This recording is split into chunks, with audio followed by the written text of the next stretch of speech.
La Catedral de San Miguel Arcángel se alzaba majestuosa contra el cielo de Toledo, sus torres góticas proyectando sombras alargadas sobre las calles empedradas mientras el sol se ponía en el horizonte. Era octubre de 2021 y el aire fresco del otoño castellano traía consigo el aroma a castanas asadas y el murmullo de los turistas que aún deambulaban por el casco histórico. Sin embargo, bajo la aparente tranquilidad de esta ciudad patrimonio de la humanidad, un secreto oscuro estaba a punto de salir a la luz. El padre Antonio Méndez, de 45 años, era uno de los sacerdotes más respetados de la diócesis. Su cabello entrecano y sus ojos marrones transmitían una serenidad que inspiraba confianza entre sus feligreses.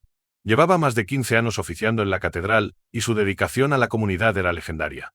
Organizaba programas de ayuda para los más necesitados, asesoraba a parejas jóvenes antes del matrimonio y era especialmente querido por su trabajo con los adolescentes en riesgo de exclusión social. La mañana del 12 de octubre, Marina Sánchez, una restauradora de arte de 28 años, se encontraba trabajando en la renovación de uno de los retablos laterales de la catedral. Era un proyecto importante que requería meses de minucioso trabajo para devolver el esplendor a las pinturas del siglo XVI. Marina había notado algo extraño en el comportamiento del padre Antonio durante las últimas semanas. El sacerdote, normalmente afable y comunicativo, parecía tenso y distraído. En varias ocasiones lo había sorprendido observándola fijamente mientras trabajaba, solo para desviar rápidamente la mirada cuando ella se percataba de su presencia. Aquella mañana en particular, Marina llegó temprano a la catedral, antes incluso de que abriera sus puertas al público. El silencio en el templo era absoluto, roto únicamente por el eco de sus pasos sobre el suelo de piedra. Mientras preparaba sus materiales de trabajo, escuchó voces alteradas provenientes de la sacristía. La acústica particular del edificio hacía que los sonidos viajaran de formas extrañas, y aunque no podía distinguir las palabras exactas, el tono de la discusión era claramente hostil. Movida por la curiosidad, Marina se acercó sigilosamente a la puerta de la sacristía. Reconoció la voz del padre Antonio, que sonaba inusualmente agitada, y la de una mujer que no pudo identificar. «No puedes seguir con esto», decía la mujer. «Lo que hiciste, lo que nos hiciste, tarde o temprano saldrá a la luz». La respuesta del padre Antonio fue apenas un susurro amenazante que Marina no logró captar. Segundos después, escuchó pasos que se acercaban a la puerta y se apresuró a volver a su puesto de trabajo.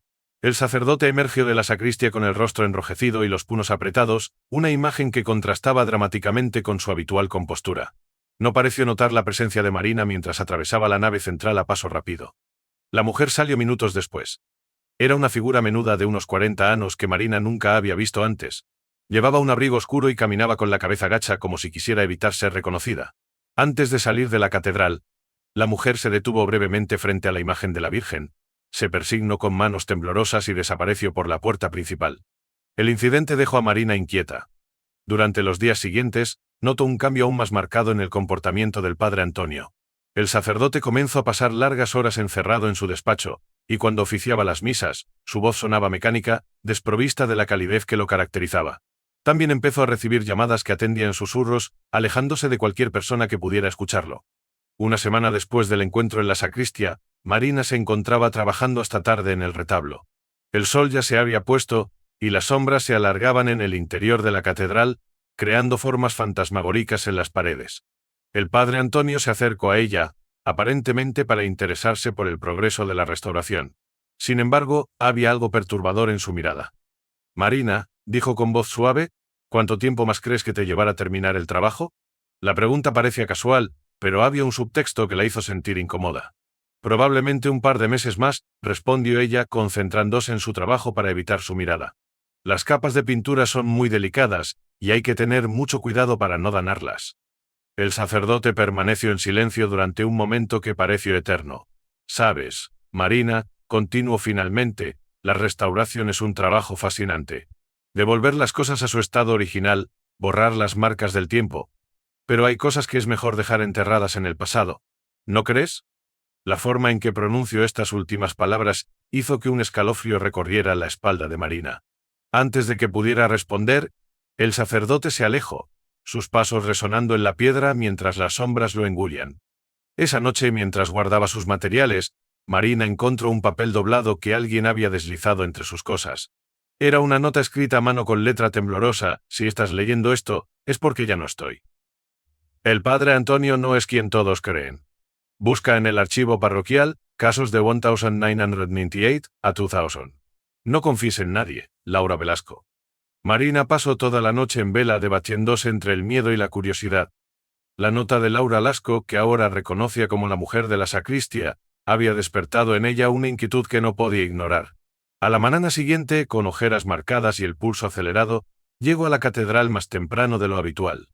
El archivo parroquial se encontraba en una pequeña sala anexa a la biblioteca de la catedral. Era un espacio polvoriento lleno de estanterías que contenían registros que se remontaban siglos atrás. Marina sabía que necesitaría una excusa para acceder a él. Afortunadamente, su trabajo de restauración le proporcionaba la coartada perfecta.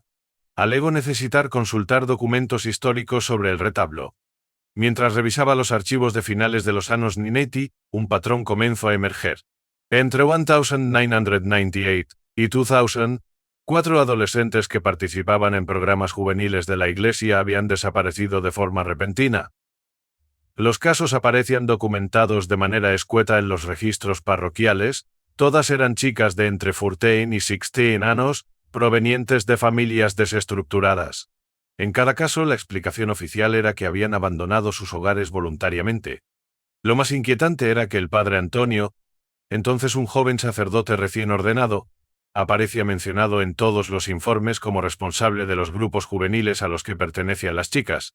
Marina fotografió discretamente los documentos con su teléfono móvil, consciente de que cada minuto que pasaba en el archivo aumentaba el riesgo de ser descubierta.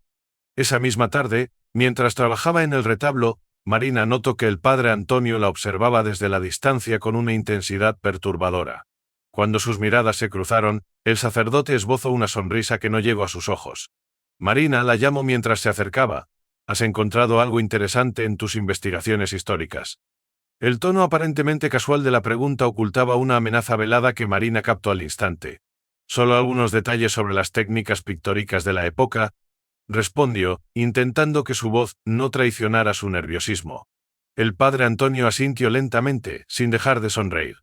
Ten cuidado con las investigaciones, dijo antes de alejarse. A veces, cuanto más profundizamos en el pasado, más nos arriesgamos a perder el camino de vuelta. Esa noche Marina decidió buscar información sobre Laura Velasco en Internet. Después de varias horas de búsqueda, encontró un artículo en el periódico local de 1999.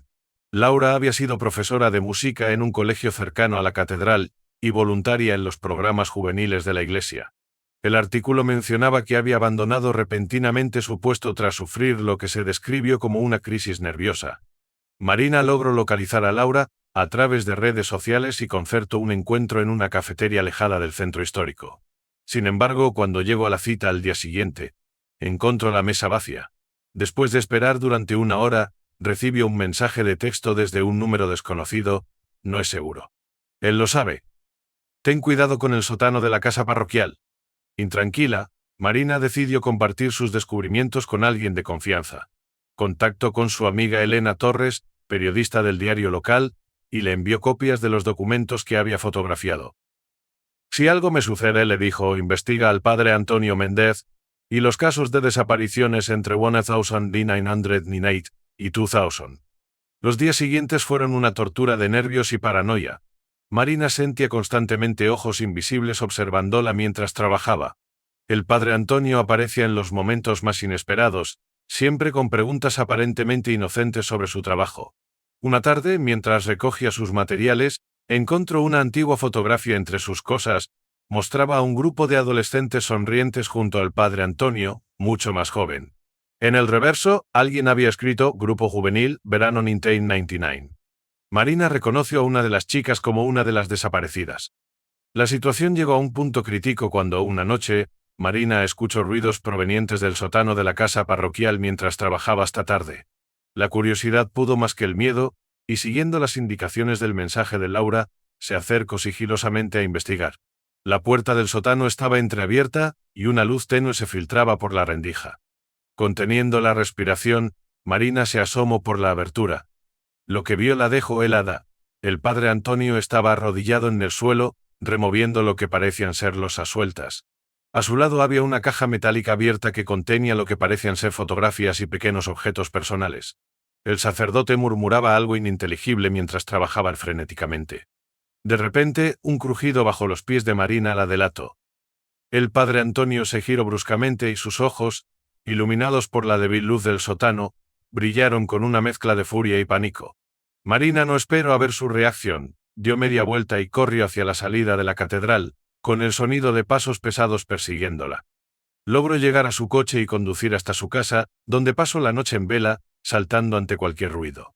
A la mañana siguiente, decidió no presentarse a trabajar y llamó a Elena, su amiga periodista. Mientras esperaba su llegada, recibió un mensaje de un número desconocido: sé lo que viste. Necesitamos hablar. Ven a la catedral esta noche. Es tu última oportunidad.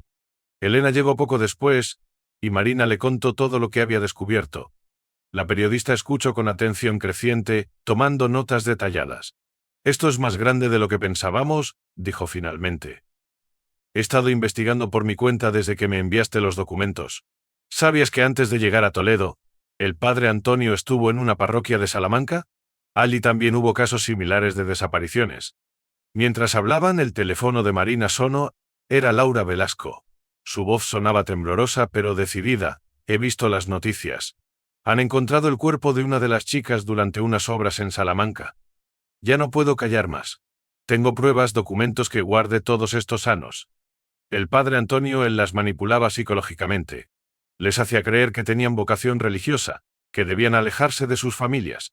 Pero la verdad es mucho peor. Laura acordó encontrarse con ellas esa misma tarde en un lugar público, una cafetería céntrica llena de turistas. Sin embargo, nunca llegó a la cita. Esa noche, su coche fue encontrado abandonado en las afueras de Toledo, cerca del río Tajo. La desaparición de Laura fue la gota que colmó el vaso. Marina y Elena decidieron llevar todas las pruebas a la policía. El inspector jefe Carlos Ruiz, un veterano de la Policía Nacional con décadas de experiencia en casos de desapariciones, tomó el caso personalmente. Sus ojos grises se entrecerraron mientras examinaba la documentación. Esto explica muchas cosas, dijo el inspector. Hemos tenido sospechas sobre casos similares durante años, pero nunca pudimos conectar los puntos. El padre Antonio siempre parece estar en el lugar correcto en el momento correcto, para consolar a las familias, para asegurarles que sus hijas probablemente se habían fugado en busca de una vida mejor.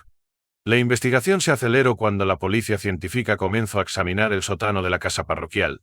Bajo las losas que Marina había visto remover al padre Antonio, encontraron un espacio oculto que contenía una macabra colección de diarios, fotografías, objetos personales de las víctimas. Pero lo más perturbador fueron los videos. Los videos mostraban sesiones de consejería espiritual donde el padre Antonio manipulaba sistemáticamente a las adolescentes vulnerables. Les hablaba de visiones divinas de su supuesto destino especial, de la necesidad de alejarse de sus familias pecadoras. Gradualmente las sesiones se volvían más oscuras, más controladores, hasta que las chicas quedaban completamente bajo su influencia. Las pruebas forenses del cuerpo encontrado en Salamanca revelaron algo aún más siniestro.